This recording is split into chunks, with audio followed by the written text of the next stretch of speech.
Dear students, welcome to Learner's World. In this video, I'm going to talk about a poem analysis, Invictus by Ernest Henley, FIUGP Semester 4 VSc Humanities and Other BA Programs, Calicut University. Summary of Invictus. Invictus is a powerful and inspiring poem written by William Ernest Henley in 1875. 1875 എഴുതിയിട്ടുള്ള ഒരു കവിതയാണ് Invictus എന്ന് പറയുന്നത്. അൺകോങ്കേർഡ്, കീഴടക്കാൻ പറ്റാത്തത്, തോൽപ്പിക്കാൻ പറ്റാത്തത് എന്നുള്ള ഒരു മീനിങ് ആണ് ഇൻവിക്ടസ് കൊണ്ട് ഉദ്ദേശിക്കുന്നത്. ഒരു പവർഫുൾ ആയിട്ടുള്ള ഒരു കവിതയാണ്. വില്യം ഏണസ്റ്റ് ഹെല്ലിയാണ് ഇത് എഴുതിയിരിക്കുന്നത്. The poem reflects the poet's personal suffering and his strong determination to remain brave and undefeated. അപ്പോൾ ഈ ഒരു കവിതയിൽ റിഫ്ലക്റ്റ് ചെയ്യുന്നത് പോയറ്റിൻ്റെ ഒരു പേഴ്സണൽ സഫറിങ് ആണ്. അപ്പോൾ അത് വളരെ കറേജോട് കൂടിയിട്ട്, വളരെ ധൈര്യത്തോട് കൂടിയിട്ട് നേരിട്ട ഒരു സംഭവമാണ് അതിൽ പറയുന്നത്. The title Invictus means unconquered in Latin, and this word perfectly describes the message of the poem. അപ്പോൾ ഇൻവിക്ടസ് എന്നുള്ളതിൻ്റെ മീനിങ് അൺകോങ്കേർഡ് എന്നുള്ളതാണ്. ഈ ഒരു ടൈറ്റിൽ തന്നെ കവിതേൻ്റെ മെസ്സേജ് ഡിസ്ക്രൈബ് ചെയ്യുന്നുണ്ട്. അതായത് പോയിറ്റ് വളരെ ബുദ്ധിമുട്ടി നിൽക്കുന്ന ഒരു സമയത്ത്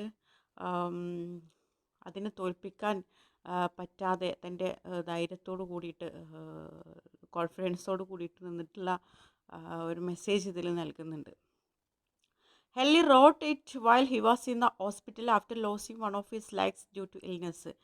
അപ്പോൾ ഈ ഒരു കവിത എഴുതുന്നത് കവി ഹോസ്പിറ്റലായിരുന്ന സമയത്ത്, തൻ്റെ കാല് നഷ്ടപ്പെട്ട് ഹോസ്പിറ്റലായിരുന്ന സമയത്തായിരുന്നു. Through this poem he expresses courage, confidence and strength of character. അപ്പോൾ ഈ ഒരു കവിതയിലൂടെ അദ്ദേഹം എക്സ്പ്രസ് ചെയ്യുന്നത് ധൈര്യം, കോൺഫിഡൻസ്, സ്ട്രെങ്ത് ഓഫ് ക്യാരക്ടർ തുടങ്ങിയിട്ടുള്ള ഫീച്ചേഴ്സാണ്. The poem begins with the poet describing his life as a dark night that completely surrounds him. അപ്പോൾ ഈ കവിത തുടങ്ങുന്നത് തന്നെ കവി തൻ്റെ ജീവിതം ഒരു ഡാർക്ക് നൈറ്റുമായിട്ട് കമ്പാരിസൺ ചെയ്തുകൊണ്ടാണ്. അതായത് തൻ്റെ ചുറ്റുമുള്ള ഒരു ഡാർക്ക് നൈറ്റുമായിട്ട് കവി തൻ്റെ ജീവിതം കമ്പാരിസൺ നടത്തുകയാണ്. The darkness symbolises pain, suffering and hopelessness. അപ്പോൾ ഈ ഒരു ഡാർക്ക്നെസ് പെയിനിനെ, സഫറിങ്, ഹോപ്പ്ലെസ്നെസ് ഇതിനൊക്കെയാണ് റെപ്രസെൻ്റ് ചെയ്യുന്നത്. However, instead of complaining, he thanks whatever gods may be for giving him unconquerable soul. This shows that even in the deepest suffering, he believes his inner spirit remain strong. അപ്പോൾ അദ്ദേഹത്തിൻ്റെ ഈ ഒരു വിഷമഘട്ടത്തിൽ അദ്ദേഹം ദൈവത്തോട് complaint ചെയ്യാതെ ദൈവത്തോട് നന്ദി പറയുകയാണ് ചെയ്യുന്നത്. അതായത് എനിക്ക് എന്ത് സഫറിങ്സ് വന്നാലും, എന്ത് ബുദ്ധിമുട്ടുകൾ, എന്ത് വിഷമങ്ങൾ വന്നാലും ഞാൻ ഒരിക്കലും തോൽക്കുകയില്ല, എന്നെ തോൽപ്പിക്കാൻ കഴിയില്ല എന്നുള്ള ആ ഒരു ഇന്നർ സ്പിരിറ്റാണ് ഇവിടെ റിഫ്ലക്റ്റ് ചെയ്യുന്നത്. In the second stanza, the poet talks about the fell clutch of circumstance, which means the cruel grip of fate. Life has treated him harshly, and he has faced many difficulties. Even though he has been hurt and beaten by life's challenges, he refuses to bow his head. He remains proud and strong. This shows his resilience and mental strength. രണ്ടാമത്തെ സ്റ്റാൻസിൽ പോയിട്ട് പറയുന്നത് തൻ്റെ ജീവിതത്തിൽ വന്നിട്ടുള്ള വിധിനെ കുറിച്ചിട്ടാണ്. അതായത് താൻ ജീവിതം വളരെ ക്രൂരമായിട്ടാണ് എന്നെ ട്രീറ്റ് ചെയ്തിട്ടുള്ളത്, എൻ്റെ വിധി അങ്ങനെയായിരുന്നു. പക്ഷേ ആ ഒരു ഡിഫിക്കൽട്ടായിട്ടുള്ള സിറ്റുവേഷൻസും ഞാൻ ഫേസ് ചെയ്തിട്ടുണ്ട്. ഞാൻ ഒരിക്കലും എൻ്റെ തല കുനിച്ചിട്ടില്ല ആ ഒരു ഡിഫിക്കൽട്ട് സിറ്റുവേഷൻ്റെ മുമ്പിൽ. ജീവിതത്തിലെ വെല്ലുവിളികളൊക്കെ നേരിട്ടിട്ടുണ്ട്.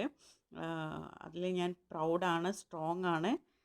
ഇതൊക്കെ കവിയുടെ മെൻ്റൽ സ്ട്രെങ്തിനെയാണ് കാണിക്കുന്നത്. In the third stanza, the poet looks beyond his present suffering toward the future and even death, which he calls the shade. He admits that the future may be frightening and uncertain. Still, he boldly declares that he is not afraid. His courage is stronger than his fear. Third സ്റ്റാൻസിൽ പറയുന്നത് പോയിട്ട് ഇന്നത്തെ സഫറിങ്സിനെ കുറിച്ചിട്ടും അതുപോലെ ഫ്യൂച്ചറിലെ ഫ്യൂച്ചറിലും ഒരു പക്ഷേ എനിക്ക് ഒരുപാട് സഫറിങ്സ് ഉണ്ടാകും. അതായത് ഫ്യൂച്ചറിനെ ഒരു പേടിയോടെ കാണുന്നുണ്ട്. പക്ഷേ അങ്ങനെയാണെങ്കിലും കവി ബോൾഡായിട്ട് ഡിക്ലെയർ ചെയ്യുന്നുണ്ട്, ആ ഒരു ഫ്യൂച്ചർ സഫറിങ് പോലും എനിക്ക് ഭയമില്ല. ഇതൊക്കെ അദ്ദേഹത്തിൻ്റെ കറേജ്, പേടിയേക്കാൾ കറേജ്, വളരെ ധൈര്യം വളരെ സ്ട്രോങ്ങറാണെന്ന് കാണിക്കുന്നുണ്ട്. The final stanza contains the most famous and meaningful lines of the poem. The poet says that no matter how narrow the path, or how many punishment life gives him, he is the master of his fate and the captain of his soul. This means he believes he controls his own attitude and decisions even if he cannot control his circumstances. Final സ്റ്റാൻസയിൽ ഈ പോയത്തിലെ famous ലൈനാണ് explain ചെയ്യുന്നത്. അദ്ദേഹം പറയുന്നുണ്ട്, എൻ്റെ ജീവിതത്തിൽ എത്ര പണിഷ്മെൻറ്റ് കിട്ടിയാലും എന്ത് ഡിഫിക്കൽട്ടീസ് വന്നാലും ഞാനാണ് എൻ്റെ വിധിയുടെ മാസ്റ്റർ, ഞാനാണ് എൻ്റെ ആത്മാവിൻ്റെ ക്യാപ്റ്റൻ എന്ന് പറയുന്നത്. എനിക്ക് മാത്രമേ എൻ്റെ ജീവിതം കൺട്രോൾ ചെയ്യാൻ കഴിയുള്ളൂ. എന്ത് പ്രതിസന്ധി വന്നാലും ഞാൻ അതിനെ തരണം ചെയ്യുക തന്നെ ചെയ്യും എന്ന് പറയുന്നുണ്ട്.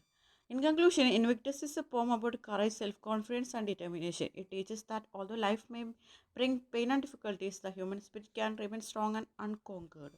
ഇത് ഈ കവിത കൺക്ലൂഡ് ചെയ്യുകയാണെങ്കിൽ ഇൻവിക്ടസ് എന്ന് പറയുന്നത് ധൈര്യത്തെ കുറിച്ചിട്ടും സെൽഫ് കോൺഫിഡൻസിനെ കുറിച്ചിട്ടും നിശ്ചയദാർഢ്യത്തെ കുറിച്ചിട്ടൊക്കെ ഉള്ള ഒരു കവിതയാണ്. അതുപോലെ ജീവിതം എന്ന് പറയുന്നത് നമുക്ക് എപ്പോഴും ചലഞ്ചസ്, വെല്ലുവിളികളും ഡിഫിക്കൽട്ടീസൊക്കെ കൊണ്ടുവരുന്ന ഒന്നാണ് ജീവിതം എന്ന് പറയുന്നത്. പക്ഷേ ലൈഫ് അൺകോങ്കേർഡ് ആണ്.